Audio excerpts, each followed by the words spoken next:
Izuzetno je veliki značaj dogovora. Znači, kompletna implementacija i sve ono što bi trebalo da usledi u dobroj meri zavisi od toga i kako će se srpska zajednica, odnosno Srbi na prostoru Kosova i Metohije odnositi prema tom planu. Verujem da će se doći do određenog napretka, da li će sva rešenja i svi problemi otvoreni sutra samo rešiti ili ne. Ja bih bio vrlo srećan i zadovoljan kada bi se došlo do rešenja i da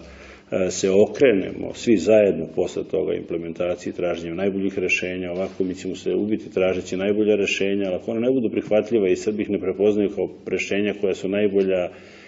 po njih, mi imamo uvek taj onda problem koji je problem implementacije toga, ali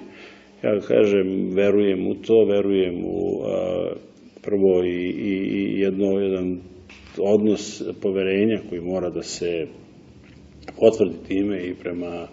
premijeru i vicepremijeru, prema institucijama kao što je vlada, institucije kao što je parlament, jer je sve ovo o čemu pričam prošlo praktično kroz punu verifikaciju